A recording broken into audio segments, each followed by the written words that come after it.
त्यांचा कारभार सांगायलाच पाहिजे की चुकीचं आहे, त्याला चूक म्हणायलाच पाहिजे. यांनी ही बँक ठेवली नाही, याचा खरेदी विक्री संघ केला. गावल तिथं खरेदी करायची. आता काय खरेदी करण्यापाठी मग इंगित आहे मला काय कळालं नाही. बरं खरेदी करा, ते चांगलं तरी करा.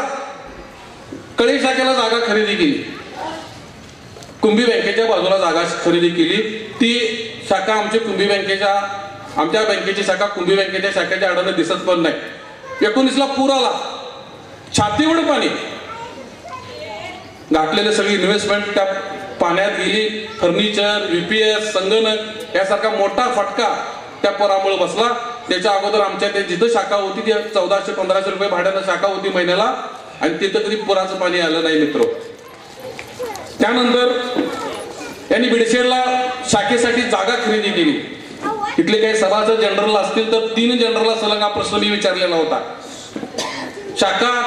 शाखेसाठी जागा घ्यायची म्हणून या मंडळींनी त्यांचा नोकर घेतला, त्याला परमनंट केलं, त्याला सगळे पैसे देऊन टाकलं.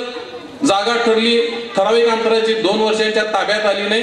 3ऱ्या वर्षी जनरलांनी सांगितलं जेवढी ठरली तेवढी जागा फ्रंटेज आम्हाला मिळाली नाही. त्यांच्या कुटुंबाचा वाद होता. 3ऱ्या वर्षी जागा ताब्यात मिळाली. त्याच्या अगोदर नोकर होता, तो पगार घेत होता, पैसे बँकेने त्यांना सगळे दिलेले होते. हा यांच्या कारभाराचा उत्तम नमुना. खाजगी बँकेसारखी बँक चालवून मित्र चालणार नाही. दुसरी गोष्ट म्हणजे शाहूपुरीची शाखा यांनी नवीन ठिकाणी खरेदी केली, तिथंही पाणी होतं.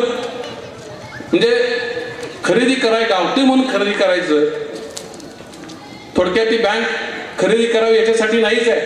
सभासदांच्याकडून ठेवी घ्यायच्या, त्या ठेवीवरती सभासदाला व्याज द्यायचं, कर्जानं पैसे सभासदांना द्यायचे, आणि मधल्या दुराव्यावरती ती बँक चालवायची असते.